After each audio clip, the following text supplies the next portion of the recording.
alaikum and welcome back to Pure Pathways. رب اشرح لي صدري ويسر لي أمري واحلل عقدة من لساني يفقه قولي بسم الله. So I've been thinking a lot about what I wanted my first topic to be about. And I thought, what a better way to start our journey together than to talk about the journey of the Quran. So it's going to be a 5-part series. The first part we're going to talk about will be Pre-Islamic Arabia. What was the world like before Islam came? What kind of world did Islam come into? The second part is going to be about the revelation. So we're going to talk about how Allah subhanahu wa ta'ala prepared Muhammad for this huge responsibility, the Quran. The third part we're going to talk about is going to be how the Quran was compiled and preserved. And that's really important because it really helps with your confidence to know that the book of Allah subhanahu wa ta'ala is His true word when you see the way it was brought together and how it was never changed. The fourth part will be about the miracles of the Quran, the grammatical miracles, the linguistic miracles, and the scientific miracles that are mentioned within it. And the last part will be about the benefits of the Quran in our lives, the importance of the Quran in our lives.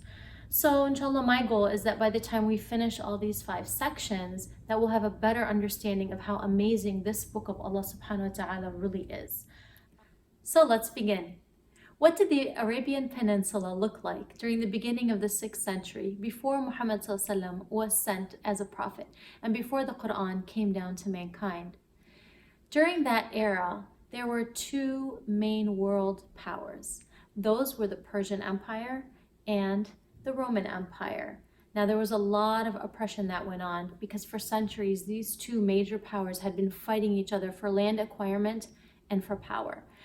The weak was always preyed upon by the strong, and the rich always oppressed the poor. And there was a specific hierarchy that people were put into, with the kings being on top, the magicians coming below them, and everybody else being all the way at the bottom. Violence was seen as a pastime. It was a form of entertainment. And the Romans had a practice where they would sometimes kidnap people or force slaves or criminals into becoming gladiators. Now, gladiators were combatants, basically, that were forced into a large arena called a Colosseum with an audience watching. And they would be forced to fight each other to the death. Their lives were often very violent and very short-lived. And sometimes they would even place a gladiator in this arena with wild animals. The animals would literally tear these gladiators to shreds. And the more violent the games were, the more the crowd cheered. I mean, to us, this is disgusting and gruesome, but unfortunately, this was the most popular form of entertainment during that era.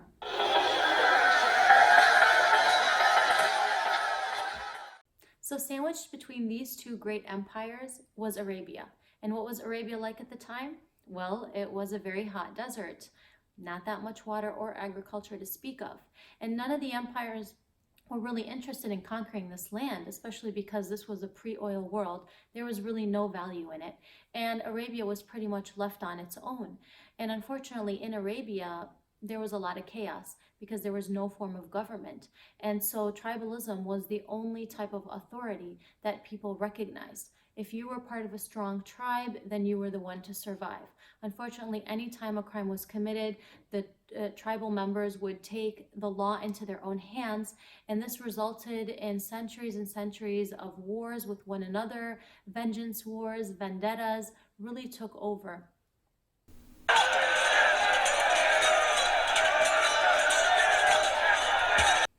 So the law of the land was pretty much blood for blood and life for life. And even the tribes that were nomadic, meaning that they moved from place to place, they were always hiding out in the deserts and robbing and raiding the caravans that were going back and forth to trade and buy goods.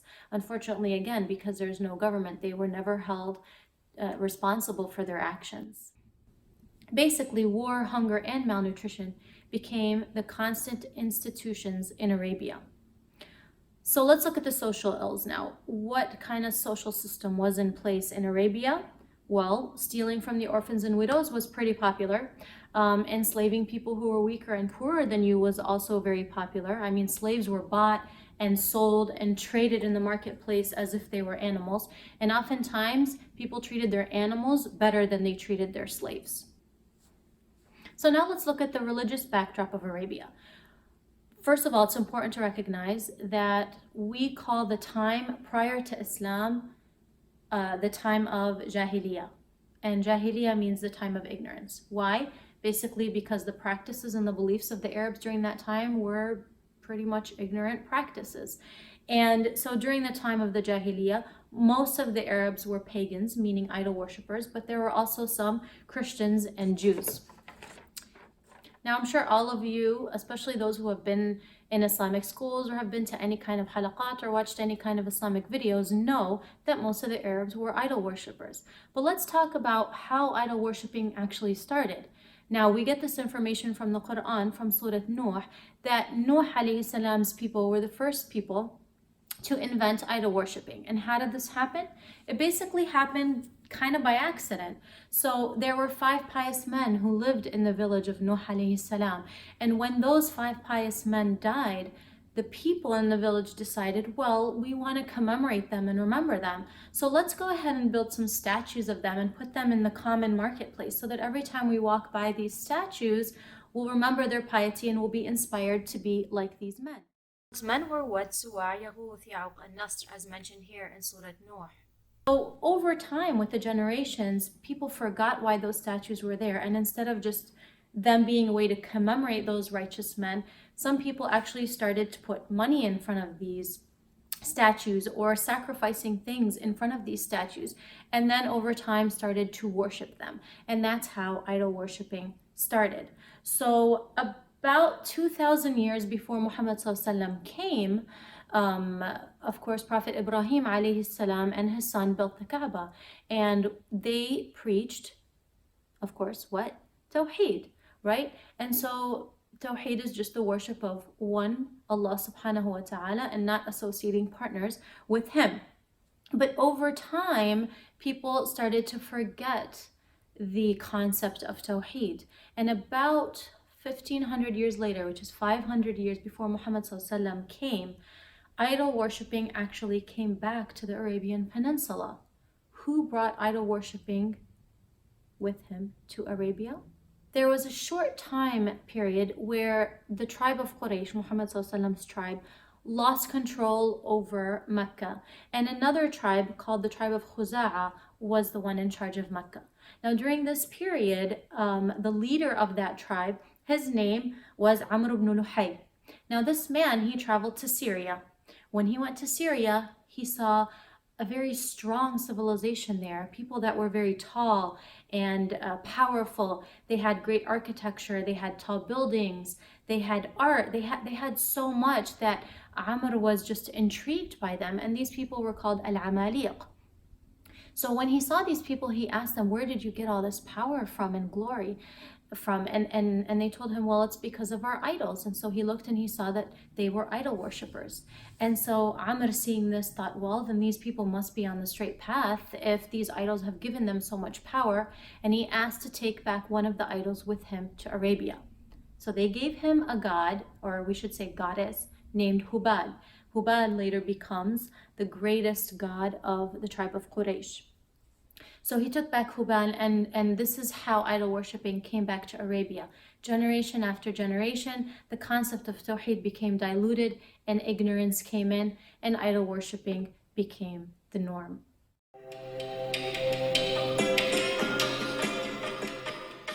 So now that the practice of idol worshipping came back to Mecca, the Arabs started to get creative with these gods, right? So they started making them in different shapes and different sizes, and some of them were human form, some of them were animal form, some of them were actually human and animal together, right? And so they would put them around the Kaaba. And some of these gods even started to serve different purposes. So you had, this god's specialty is in marriage. So if a man wanted to get married, he would pray to this god. And if a man's wife couldn't have children, well, then he would pray to the god that, that gives children. And, if somebody was sick, that they would pray to the god of healing. And if there was a drought, they would pray to the god of water. And so they started giving these different gods and goddesses different types of powers.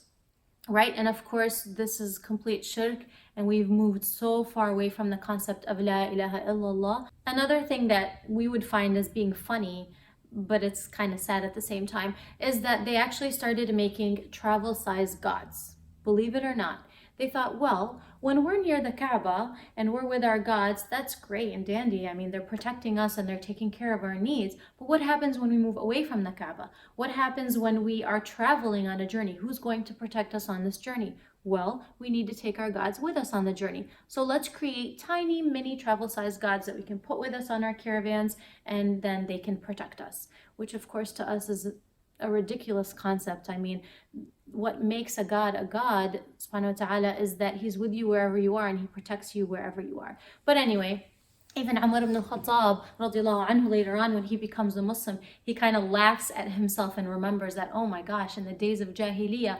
I once made a god, I fashioned my idol out of tamr, out of dates. And the journey became so long and I ran out of food and I was hungry and I found nothing to eat except my idol, and so I ate her. Right? And so he laughs at that, and they think back to it and think, how could I have done such an ignorant thing? And that's kind of a mini lesson for us too, that just because everybody's doing it doesn't mean it's right. And actually, most of the time, if everybody's doing something, most of the time that something is wrong, because doing the right thing is harder than doing the wrong thing. And you'll find that there are less people doing what's right and more people doing what's wrong. Another mini lesson for us is that you might say, well, Sister Banan, obviously I'm not going to worship idols, right? But there are some things that Muslims do today that can have some shirk in it. It's a little bit similar to idol worshiping. So for example, sometimes you'll see Muslims wearing a necklace with the evil, the little blue evil eye necklace, right? So it's just a stone, and they're hanging a stone, which is a rock, which is kind of the same thing that the idols were made of. They're hanging this on their, necks, believing that this is going to protect them from harm, right? Or you'll find somebody hanging something in their car and they believe, oh, this is going to help protect me from an accident, right? That's moving away from La ilaha illallah, because now you and I are believing that this thing is protecting me instead of Allah subhanahu wa ta'ala protecting me. So we need to be really, really careful of these, minor forms of shirk that sometimes we might do. I've even seen people go to holy places like where Sahaba are buried, or righteous people are buried, and they'll make dua, to those graves, basically. So this is also a form of shirk that we need to stay away from and recognize for what it is. So even though, like we said, the Arabs were pagans, they still believed that Ibrahim alayhi salam and his son Ismail built the Kaaba. And they respected a lot of the practices of Ibrahim alayhi salam, such as the tawaf and the declaration of making Mecca a haram. And of course, haram comes from the word haram, meaning there are certain things that are haram to do as long as you're in Mecca. So what that meant for the Arabs was that anyone who came into Mecca was forbidden from engaging in any kind of violence whatsoever. So they couldn't bring with them any of their weapons, and they had to put away all of their family feuds, to the point where one man once said that while he was making tawaf around the Kaaba, he saw the killer of his own father, and he just couldn't do anything about it. He couldn't take revenge for his father's murder because of the fact that Mecca was a haram. So this assurance of safety in Mecca actually made Mecca a great place for conducting business. And all the tribes in Arabia were invited to come to the Kaaba and bring with them their idols and place them there next to the Kaaba. Now, because of this collection of idols, this made the Kaaba a very holy sanctuary, and Mecca became a central trading hub, especially because of the fact that it connected the Indian Ocean to the Mediterranean Sea. Now this brought in a lot of income for the tribe of Quraysh, but the problem was that the Kaaba had now become polluted with over 360 idols. There were idols inside of the Kaaba, around the Kaaba, and even on top of the Kaaba. The preachings of Ibrahim alayhi salam were long gone. So that's a quick summary of the religious backdrop of Arabia during this time. Let's move on to the last topic I want to talk about, which is the women, right? In 6th century Arabia, how were women treated? Well, they had little rights, if any rights at all. Actually, the women were treated like property. They were sold, they were bought, they were traded, just like a man would sell and buy and trade a camel. The women had no rights to own any land. Sometimes men would marry an endless number of women. Some men even believed that women had the souls of the devil. And there's a very savage practice that some of the tribes practiced, and that was infanticide, which is when they would take the baby girls and bury them alive. And sometimes this happened with the girls up until they were about 6 years old. So subhanAllah, you know, with all of what we've just learned, now we can see that these are the hard hearts that Muhammad ﷺ was sent to. This is the kind of world that was full of violence and oppression, and, you know, the strong preying on the weak, the ridiculous beliefs and practices that they had. This is the kind of world that the Quran came to heal. And Islam became the biggest blessing ever sent to humanity. It came to fix all of the ills of the society, and it came to bring equality and justice and peace to the land. And inshallah, we'll continue next time, and we can start with the revelation and see how Allah subhanahu wa ta'ala prepared Muhammad sallallahu alaihi wasallam for his prophethood. I hope you benefited from what we've talked about today. I wish you all assalamu alaikum, and may all your pathways be pure.